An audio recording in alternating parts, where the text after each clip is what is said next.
of the Board of Supervisors for the University of Louisiana System. Carol, would you please call the roll? Mr. Barry Busada, Dr. Jimmy Clark, Here. Dr. John Condos, Mr. Steve Davison, Ms. Lola Donahoe, Mr. Ethan Estes, Ms. Joe Leatherman, Mr. Al Perkins, Here. Mr. Dana Peterson, Ms. Elizabeth Pierre, Here.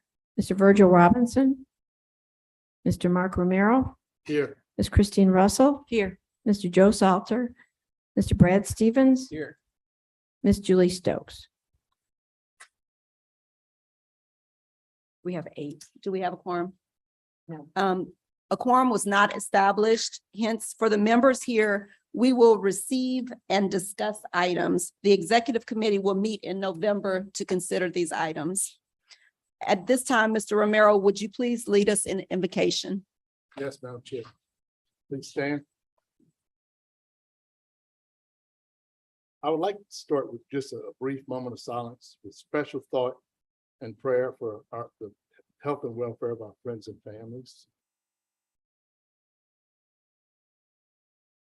Heavenly Father, we ask that you grant us wisdom as you guide us in our deliberations today.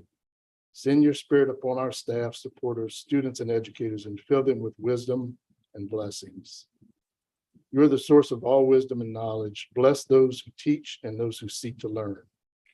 Grant that throughout our academic seasons, they may devote themselves to their studies and share what they have learned from others. In the gospel, you enjoined us the mandate of serving one another. Grant that we may unceasingly work together to fulfill that duty. For this we pray. Amen. Amen. Thank you, Mr. Romero. Also, I would like to advise that if any member of the audience would like to make a public comment on an agenda item, please use the comment cards located in the table in the back of the room and give it to a staff member.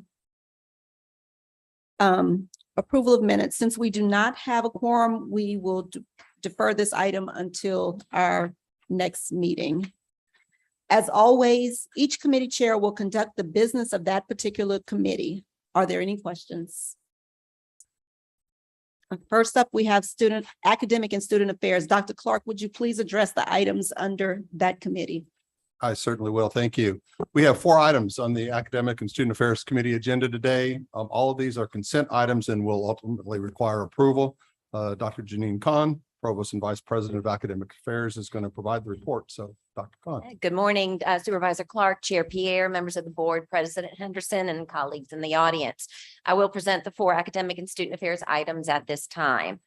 Agenda item D1 is a request from McNeese State University to award an honorary Doctor of Humane Letters to Mr. Jeffrey A. Miller at the fall 2022 commencement exercises.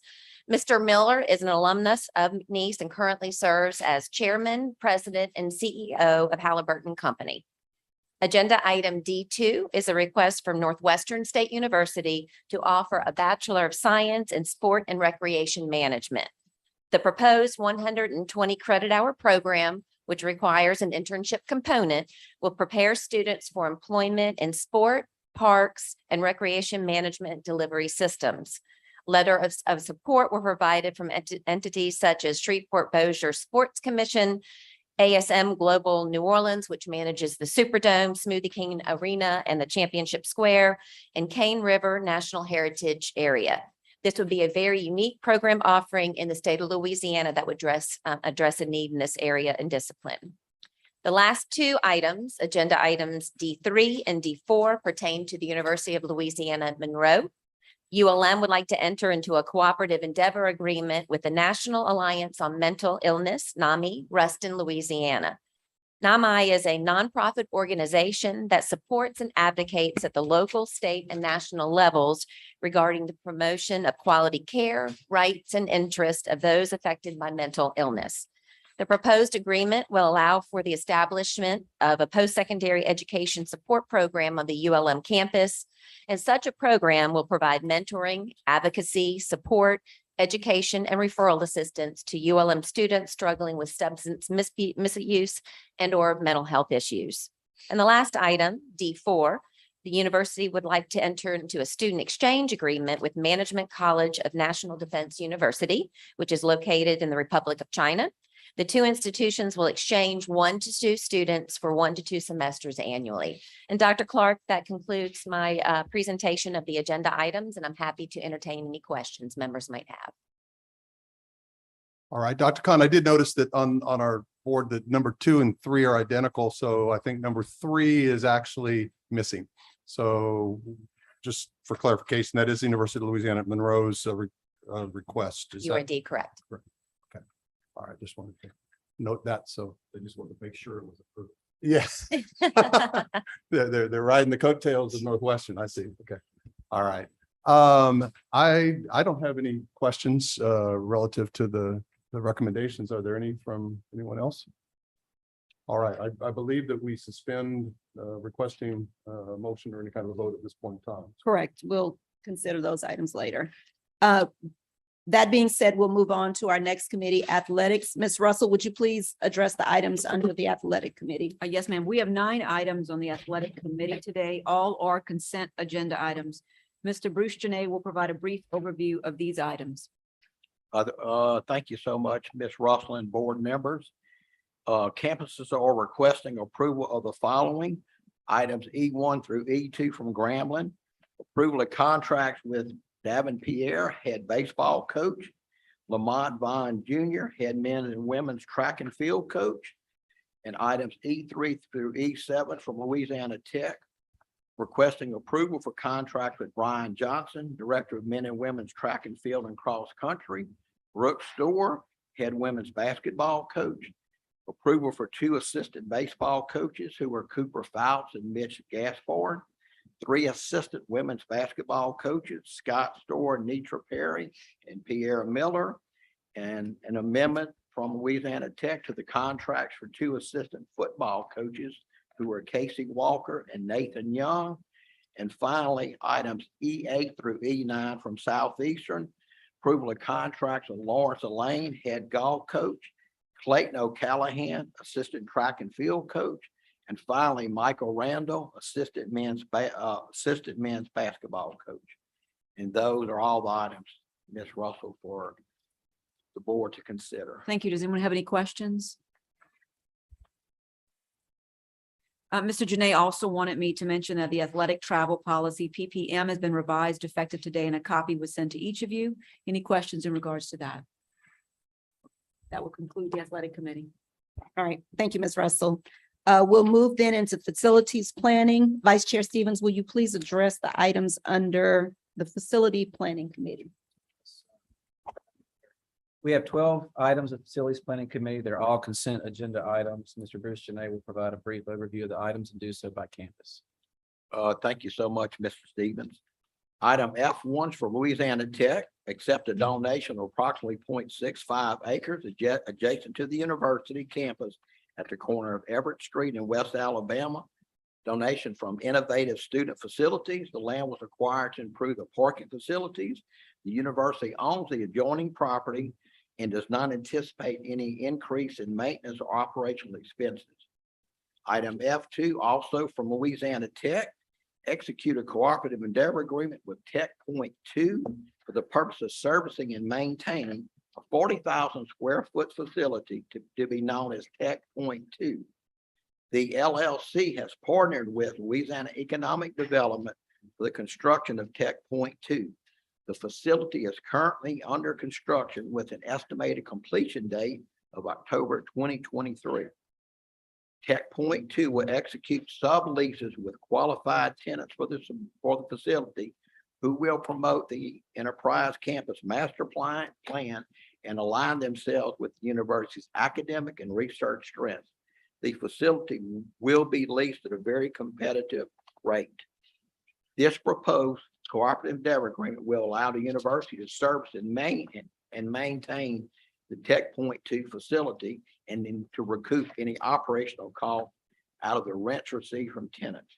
The initial term of the CEA is 30 years with an option of 2 consecutive 10-year renewals.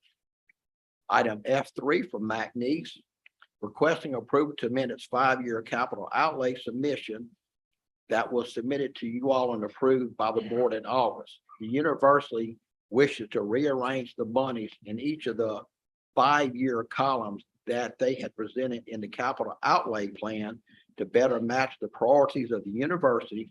And also they are asking to increase the cost of the Sherman Fine Arts Building. This project was approved in last year's capital outlay for $7 million. But due to the escalation of costs, that won't be enough. So with that in mind, the university is requesting an additional $3 million to be added to this project to help ensure that the university is able to complete the work needed. And all of the respective documents that need to go to facility planning and control have been submitted for consideration. Item F3 is also from McNeese, requesting approval to purchase land and building at 501 East Sale Road in Lake Charles from the Wesley Foundation. The property is approximately 35,000 square foot site with an improved structure. This property is located directly across from the university's main campus and adjacent to the women's athletic complex and intramural fields. McNeese has obtained required appraisal from Core Realty, which values the property and improvements of $590,000. The university was able to negotiate a purchase price of $150,000. They also had an estimate of any interior and exterior repairs, and those totaled $75,000. As part of the McNeese master plan, this property will be used to house the bookstore as well as a McNeese fan shop. Item F5 from Nichols, requesting approval to name room 16 of the student union, the Dr. Bonnie J. Berg Leadership Center. Dr. Berg has made substantial contribution to the student experience at Nichols.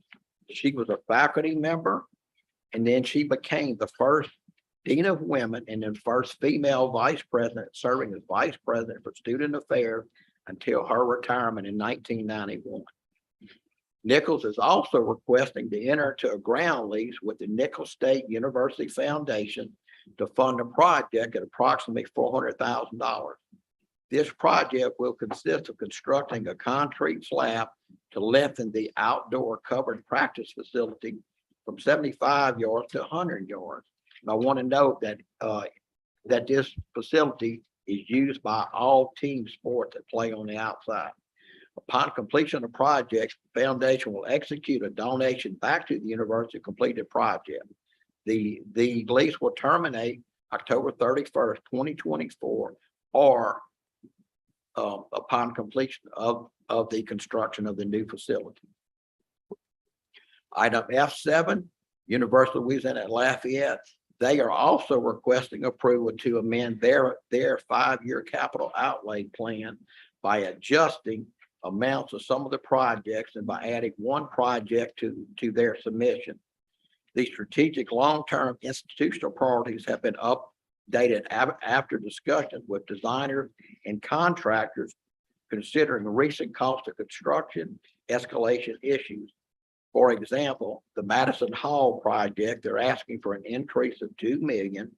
Kinesiology, hospitality management, and athletic administration complex, an increase of $6.5 million.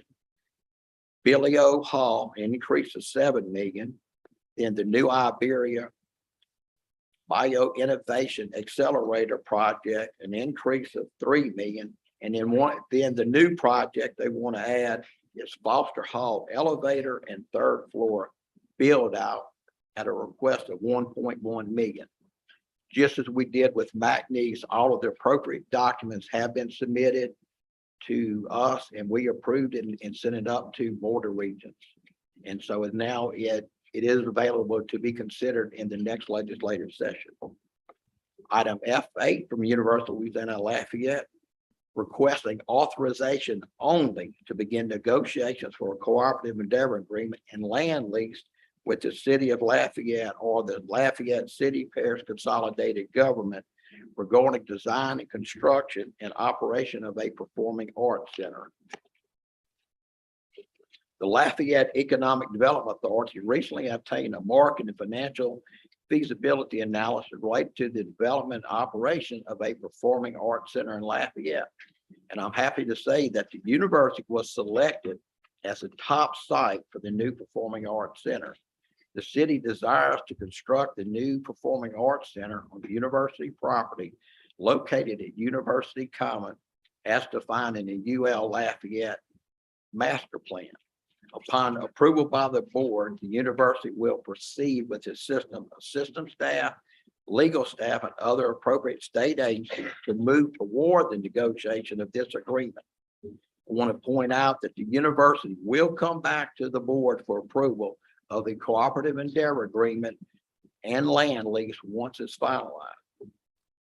Item F9, also from University of Louisiana Lafayette, requesting approval to enter to a 6-month extension of the second intergovernmental contract regarding control and operation of the Cajun Dome with the Lafayette City Parish Consolidated Government. This second contract expires on October 31st, 2022. The city had to approve the extension, and they approved it at their October 18th, 2022 council meeting. The university and city now desire to consider and address potential modifications to the second contract and make a number of improvements. In order to provide additional time to do that, the university was asking for a 6-month extension until April 30th of 2023. Item F10 from University of Louisiana Lafayette, also Act 117 of the 2022 regular session of the Louisiana Legislature appropriated to the Louisiana Department of Economic Development $24 million for construction of a biosafety level 3 laboratory and animal housing facility known as the BSL-3 facility. And they also appropriated $22 million to construct a good manufacturing process contract drug manufacturing organization and facility, along with a bio innovation accelerator facility, that this will be known as the CDMO facility. Act 117 required that these appropriations be directed to the university in a cooperative agreement with LED. And the university intends to construct these facilities to Raging Cajun, and then they will sublease. And all of these leases and cooperative endeavor agreements will expire and allow the university to own and operate facilities upon termination and completion. In order to accomplish construction of these facilities, the university today is requesting approval to enter into a cooperative endeavor agreement and leases for the site of the BSL-3 and CDMO facility. The executive summary and supporting documents that were sent to each of you this past week contains all the specifics of these agreements and leases, which have been reviewed by our legal staff. Item F11 from University of Lafayette, requesting approval to name the facility housing the Solar Energy Program of Excellence Antoon Hall and the volleyball court inside Earl K. Long Gymnasium, Antoon Court. The Antoons are alumni and very enthusiastic supporters and contributors to the University of Louisiana at Lafayette. Item F12 is our final item. University of Louisiana at Monroe accepted donation of the softball student athlete leadership center from the University of Louisiana Monroe facilities. This building contains a 30-person locker room with required bathroom facility, a 35-person video team meeting room, a team lounge, and a study room that will hold 5 to 6 people. This facility is valued at approximately $1.3 million. And Mr. Stevens, those are all the consent items I have. And I have asked some of the presidents and their staff who are in the audience, as well as legal staff, should the board have any specific questions about these issues. You're reading from my script now. I'm supposed to ask if there are questions from the audience. I'm teasing you. So board members, all these items are consent items and they've been recommended for approval. If there's any questions or concerns, please express them now. Yes, sir, Mr. Clark. Just a question on item F9. I'm struck by the expiring date of the contract, October 31st, 2022. This is an intergovernmental, agreement. Is there without a quorum and without a vote, is that date, is that something we should be conscious of? Is that an implication, and how do we rectify that? And Mr. Clark, I will be able to, with the help of our legal counsel, send a letter to the president of UL Lafayette that allows them to move this forward pending ratification by the executive committee and the board. Mr. Stevens, I have a question. Yes, sir, Mr. Peter. And forgive me for not knowing the answer to this. I'm still learning, but Dr. Henderson, once the board approves construction projects or allocation for construction projects, are then individual universities responsible for executing on those, or is there some other some other mechanism? Yes, sir. It is done in concert with facility planning and control. Mhm. There are a number of factors in play there. There's an architect selection committee, for example. There's and their involvement in every state construction process is integral. Okay. And then how does as a system, like how do we track against sort of DBE goals in those projects? Is that reported to the board annually, or how do we? So we actually went down the path of developing a DBE policy Mhm. and got as close as we could get within state law. There are some public bid requirements, and there's a number of other state entities that are involved in selecting, again, architects and contractors. There is not a state public DBE policy. Yeah. It might be something that we try to look at, but in terms of our own internal policy, we go to the extent allowable under law. And year over year, do we bring that to the board? Does the board get to actually see, I guess, the product of that, or each year? I know we look at, from an equity standpoint, enrollment numbers, right? That's right. But are we using that same approach with this? We are not, and I think that's probably something we should add to our annual reporting Yeah. to you. I would love as the goes. board for us to just have that discussion, viewpoint on that. And Easy and for us to discuss do. that. Be Thank you. happy to do that. Thank you. Yes, sir. Any other questions or comments from the board? Questions or comments from the public? So that will conclude the business of the Facilities Planning Committee, and the next committee is Finance. That's correct. Thank you, Mr. Stevens. Eddie, Mr. Mish, at this time, I think you will go over the items on the Finance Committee. Okay, thank you.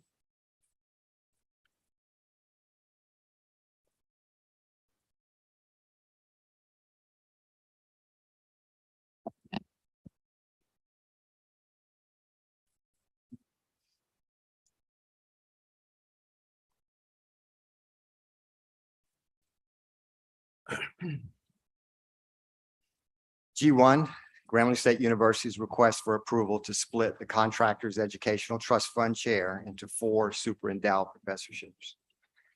Contractors Educational Trust Fund endowed chair was established with a contribution of $600,000 from the Contractors Educational Trust Fund and a Board of Regents match of $400,000.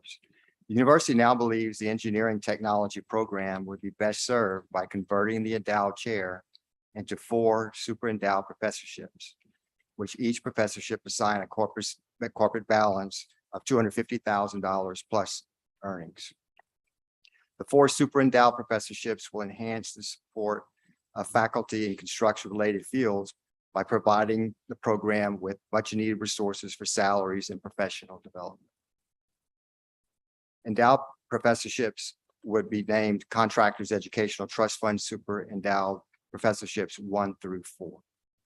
The Contractors Educational Trust Fund has approved the conversion and use of the funds associated with the Contractors Educational Trust Fund chair into 4 super endowed professorships. G2, Nicholls State University's request for approval to sell or lease a broadband license granted to the university by the Federal Communications Commission, subject to regulatory transfer. Nicholls State University is requesting board approval to sell a broadband license granted to it by the FCC. The license was awarded to the university at no cost during a period of time when the federal government sought to issue such licenses to universities in an effort to broaden educational opportunities via telecommunication networks. The university has held the license since issuance and has maintained in good standing at its own expense throughout the years.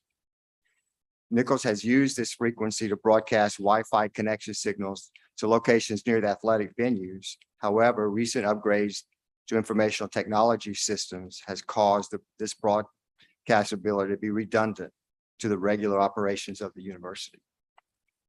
Nichols has taken the past 12 to 18 months to research alternative uses for this license, and has concluded that the sale of the license to a third party may provide the most benefit to the university. The university is now positioned to begin a process of determining the viability of a sale or lease, and believes that such a sale or lease could provide material financial benefits to the university. This process is estimated to take approximately 6 to 12 months. G3, University of Louisiana's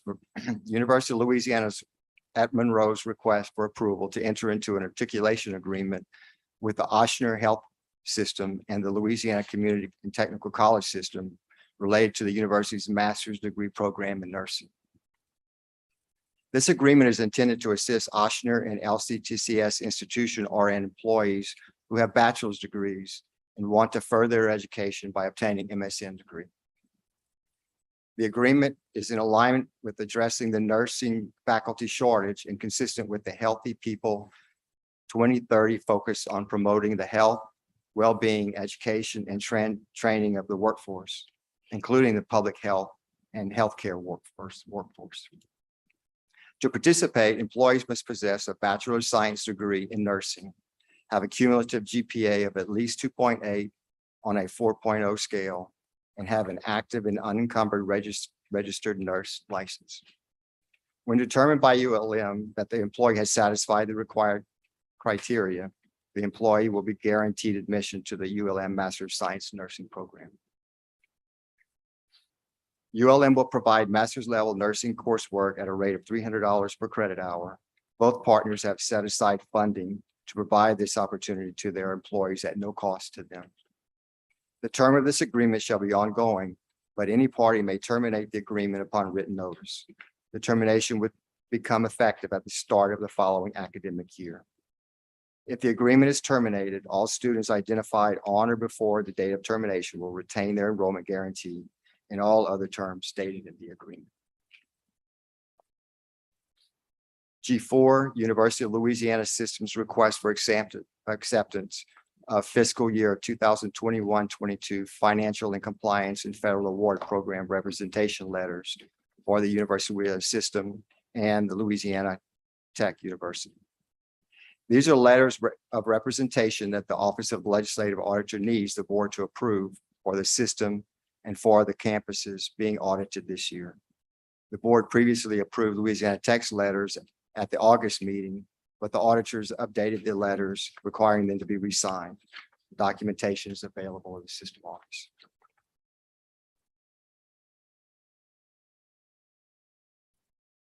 G5, University of Louisiana System's request for approval of its affiliation agreement with the University of Louisiana System Foundation.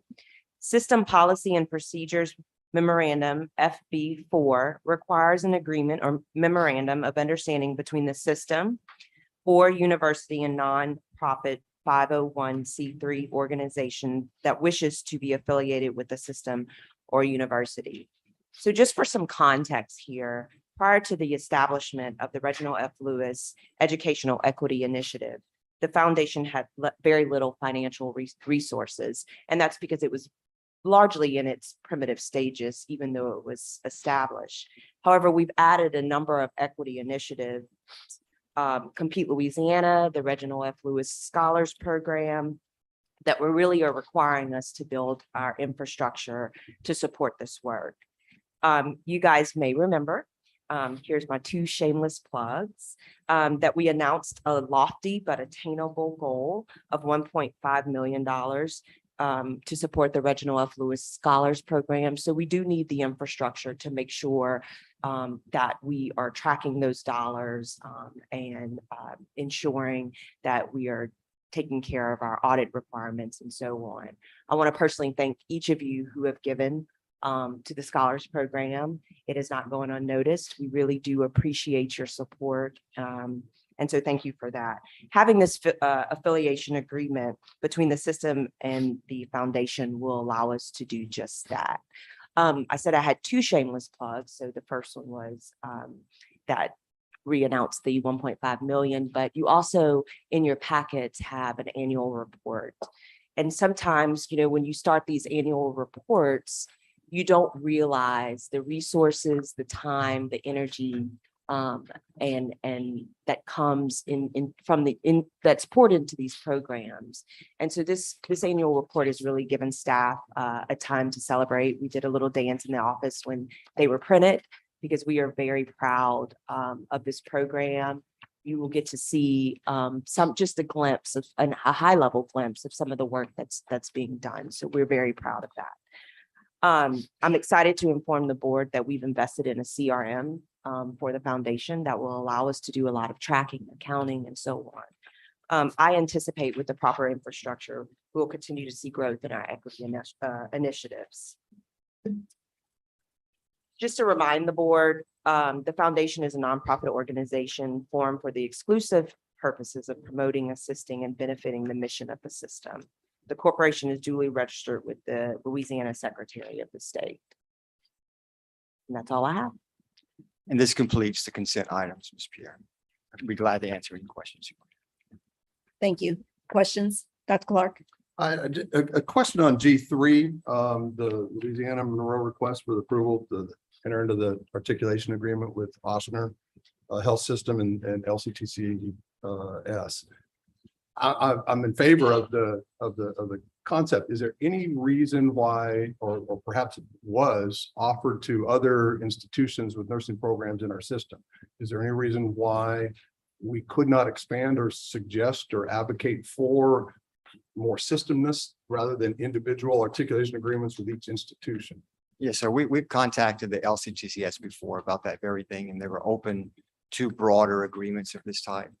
But I don't have one like this, or ULM does not have one for all institutions do not have an agreement like this. But we could certainly talk with the LCTCS about that. But Supervisor Clark, that was actually the first question when this one came up. A lot of times these are developed with faculty that are in like situations that start to work on these agreements, and they put a lot of work into them to develop them.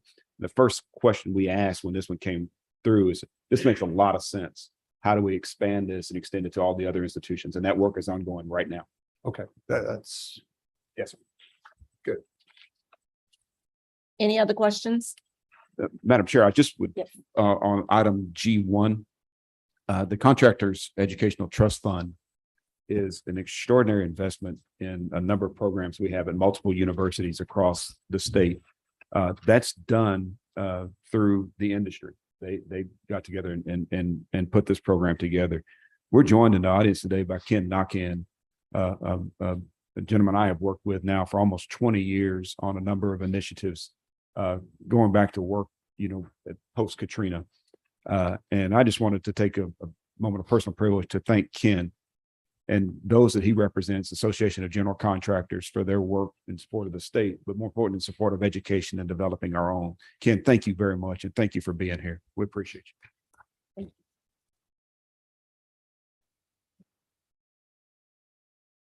Thank you. Any other questions or comments? All right, thank you, Mr. Mesh. Thank you. We have three discussion items. The first is G6, University of New Orleans request for a board resolution approving the forms of and authorizing the execution of agreements and other documents necessary for the conveyance, transfer of leasehold, concession, and other rights to utility, energy, and other related facilities on portions of the university campus in order to improve, replace, repair, and manage the facilities.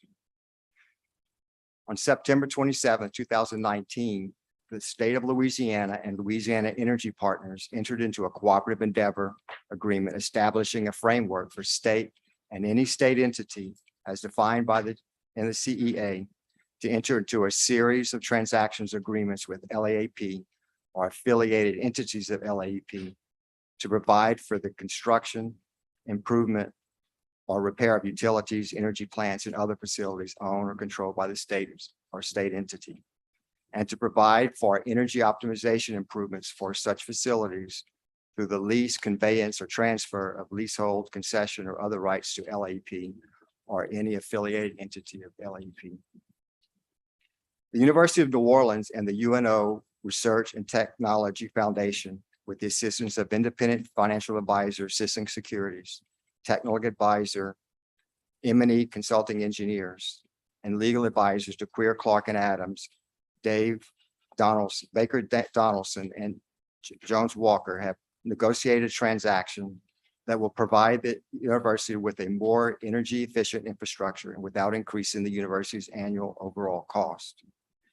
The transaction would include a public-private partnership with Orleans Sustainable Energy Partners, an affiliated special purpose entity of Louisiana Energy Partners, a joint venture created by Bernhard LLC and Johnson Controls Incorporated, corporations with extensive experience in energy management. This initiative would require the university to opt in through an adoption agreement into the state cooperative endeavor agreement. At the August 25th meeting, the board approved the University of Louisiana New Orleans request, the University of New Orleans request to formally authorize the system president to initiate the approval process of the necessary documents that would allow the university to opt in cooperative endeavor agreement between the state of Louisiana and Louisiana Energy Partners. The approval process required review by the Division of Administration to determine whether the project may be placed on the Joint Legislative Committee on the Budget agenda for consideration of approval. On October 13th, the Commissioner of Administration issued a letter indicating that the University of New Orleans project has sufficiently progressed to contain the essential elements needed and may be placed on the JLCB agenda. The project was presented to the JLCB on October 21st and was approved. The University of New Orleans now requests for a board resolution approving the forms of and authorizing of agreements and other documents necessary to carry out the project. Necessary documents include an adoption agreement, facilitation agreement, lease agreements, facility optimization service agreement, thermal services agreement, and other ancillary agreements in order to improve, replace, and repair certain utility, energy, and other facilities and properties on the portions of the university campus. The agreements would provide for the conveyance or transfer of leasehold, concession, or other rights to the facilities, or for other matters in connection with the project. Mr. Chairman, if I could add to that, that we've provided all the materials to the board last week that included a summary document. It's a 6-page summary document. I tried to get it to 1 page, Mr. Romero, but I can only get it to 6 as narrowed down. It provides a chart at the end that I think you'll find very instructive that really puts the nature of this program into perspective. This is part of a CEA that was competitively procured by the state of Louisiana with the intention, the contemplation that other state entities would be opting in. When we presented to the Joint Legislative Committee on the budget last Friday, it was unanimously approved with no debate.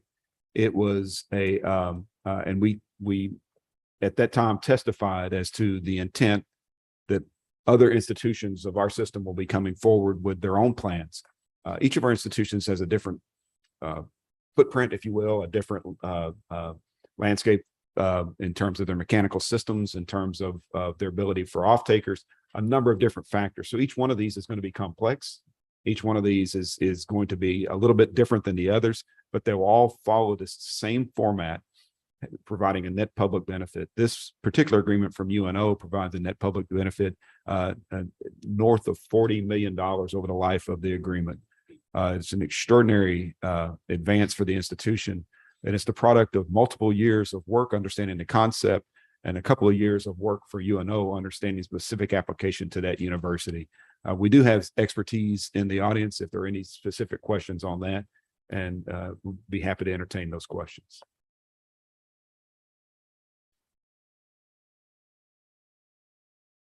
Any questions? Thank you, Ms. Mesh. You have an additional item? Yes, ma'am. G7 is University of Louisiana Systems Report on Internal and External Audit Activity for the period of August 22nd through October 23rd, 22.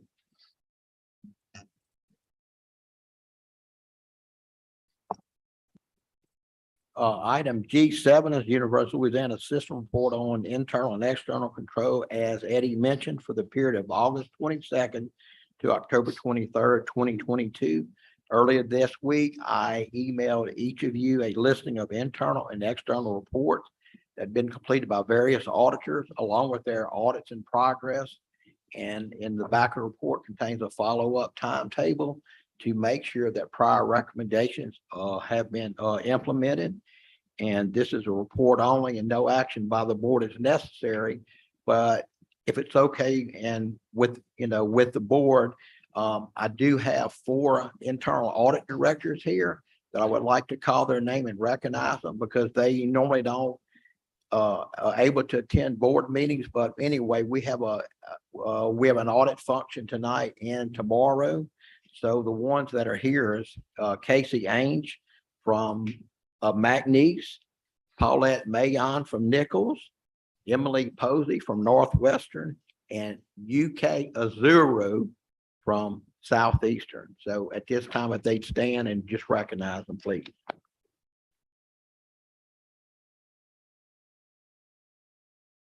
Madam Chairman, I think we should see the expense report from that function tonight.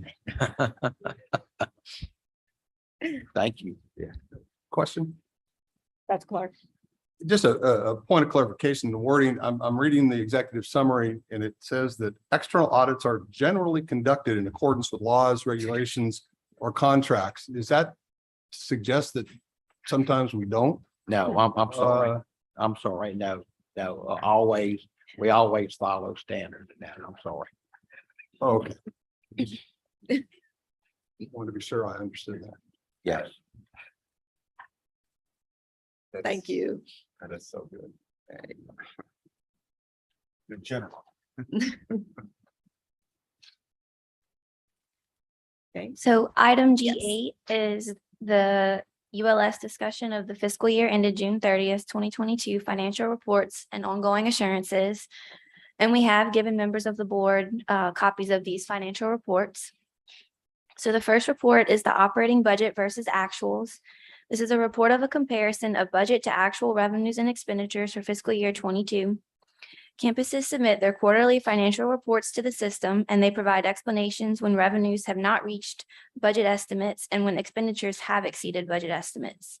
So for the revenues, the system's fiscal year 22 actual revenues total $918 million and were $28 million less than total budgeted. The majority of this variance in revenues is related to actual general registration fee revenues being $33 million less than budget, which is consistent with a decrease in enrollment during fiscal year 22. The general fund revenues included Act 170 supplemental appropriations of $17.7 million that were received in fiscal year 22. The majority of these appropriations had not been expended as of June 30th, but are included in our operating budget to reflect total appropriations actually received during the fiscal year. For the expenditures, the system's total budgeted and actual expenditures agreed to the total budgeted and actual revenues respectively. The system's actual expenditures may not exceed actual revenues in the approved budget. Total actual expenditures were $28 million less than budgeted, with no categories resulting in large variances in excess of budget.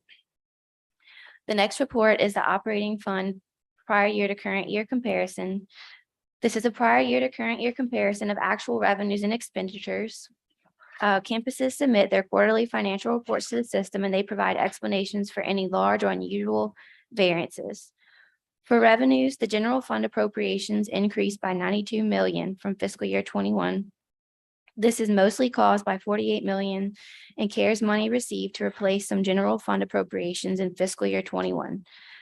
It's also caused by $17.7 million in Act 170 supplemental appropriations received in fiscal year 22 and increased appropriations received in fiscal year 22 for formula adjustments, additional mandated costs, and faculty pay increases. Revenues collected from student fees decreased by 36.6 million, which is consistent with the decrease in system-wide enrollment from fiscal year 21 to 22.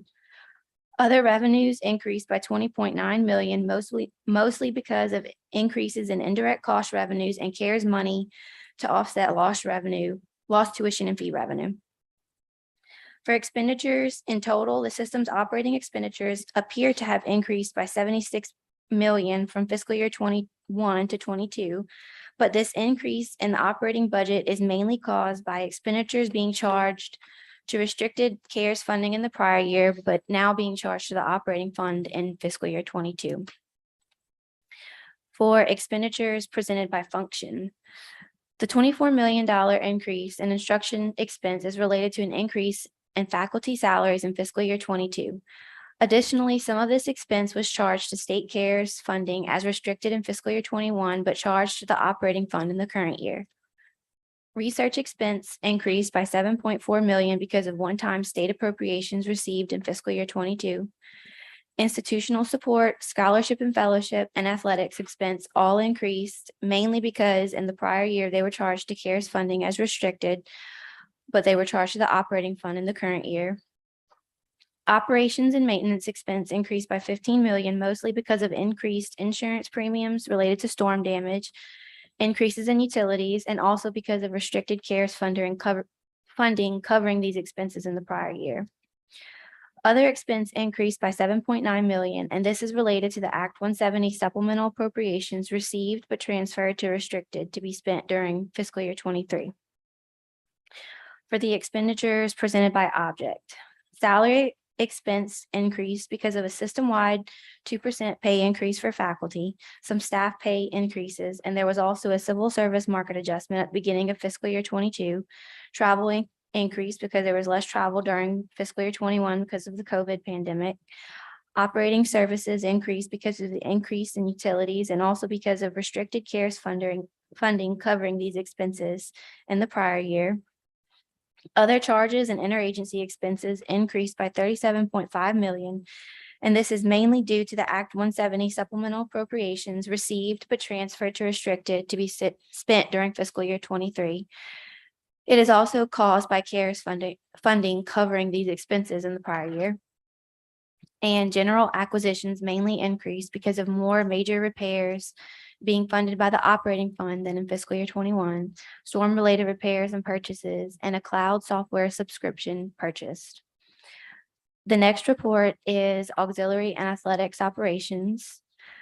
In their quarterly reports, campuses also report the results of these operations, and this shows the revenues, expenses, and changes in fund balances for fiscal year 22.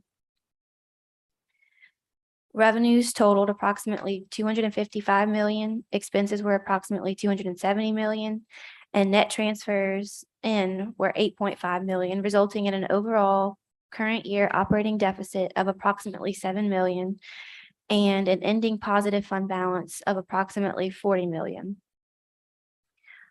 The next report shows the athletic deficits. Although progress has been made by some campuses, most campuses continue to have deficits in athletics.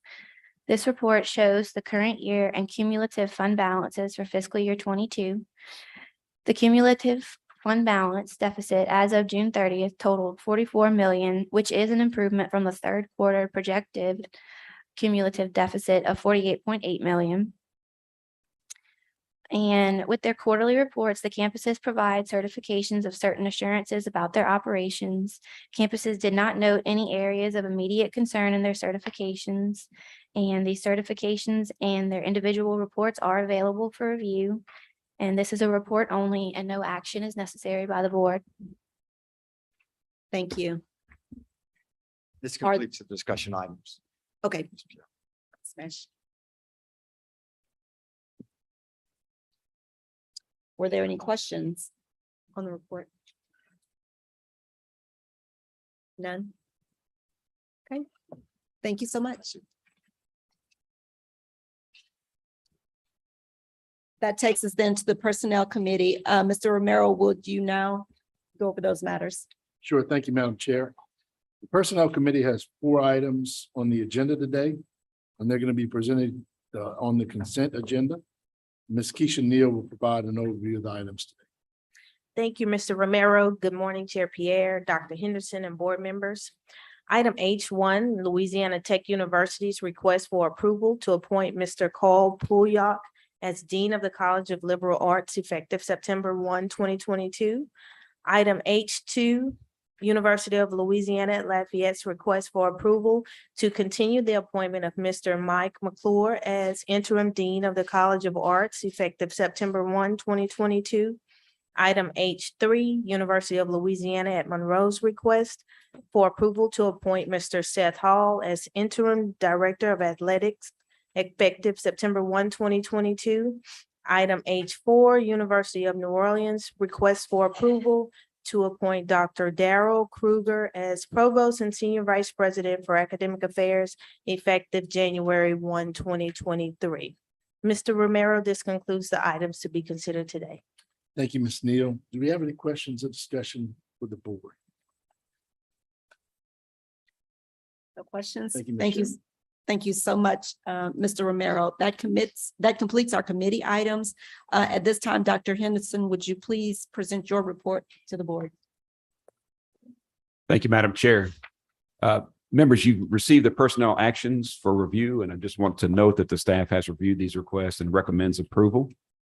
In terms of my report, we had a Title IX summit and led by Dr. Erica Calais earlier this year. We invited you to join us at that summit. It was in its final stages. She'll give us a short update on the summit now.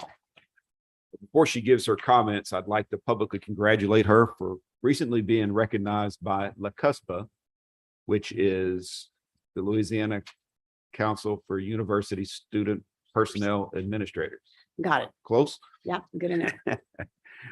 With the Dan Seymour Award for Outstanding Commitment to Student Affairs. In her award letter, it says, "It is obvious that you go above and beyond the call of duty and represent not only your institution well, but also uphold the mission of the organization with the utmost respect." Erica, of course, as you know, is an integral member of our executive team, and she does an incredible job navigating challenging topics with both professionalism and empathy. Dr. Calais, congratulations and welcome.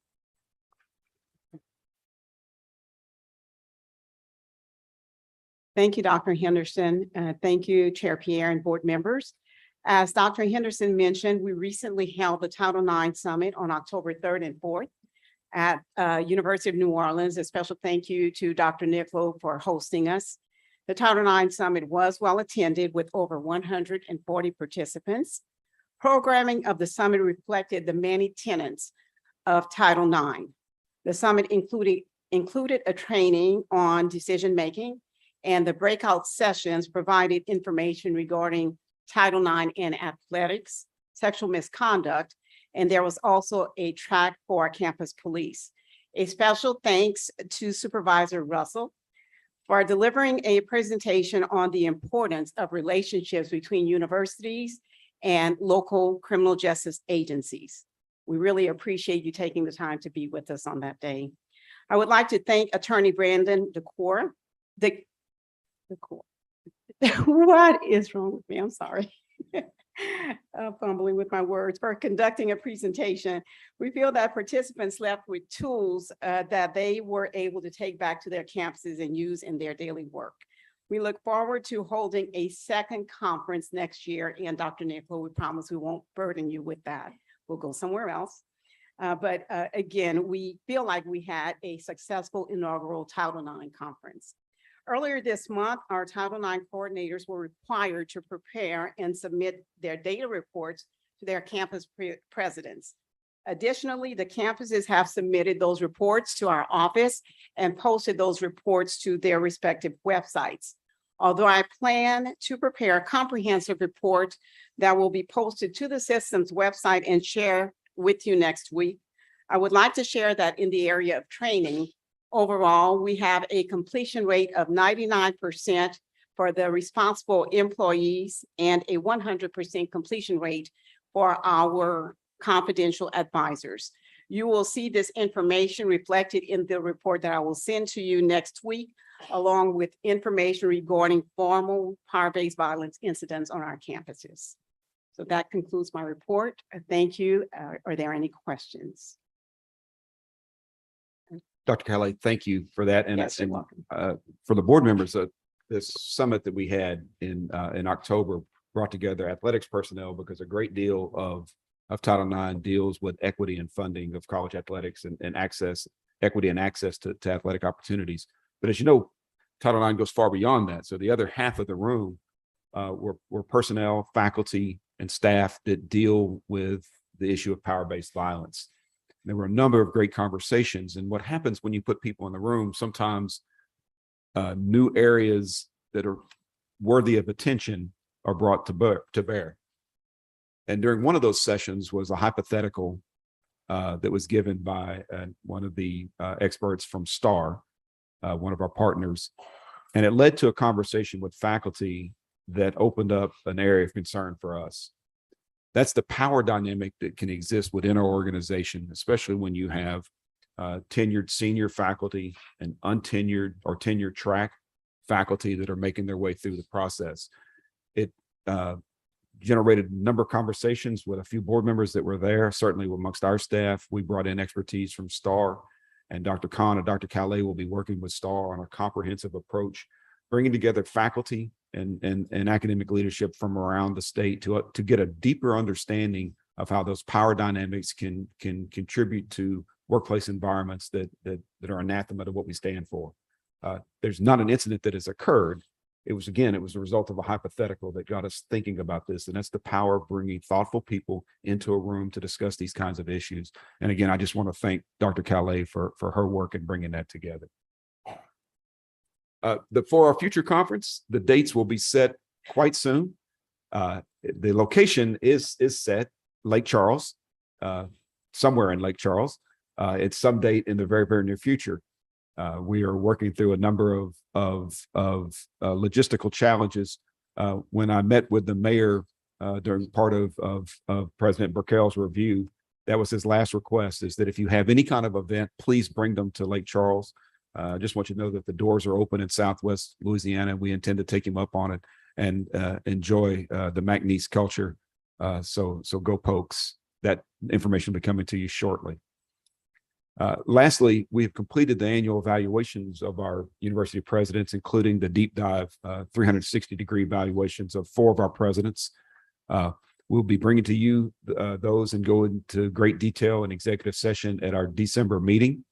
I will tell you that the community stakeholders that contributed to that contributed a lot of time and energy and provided some great constructive feedback for our presidents.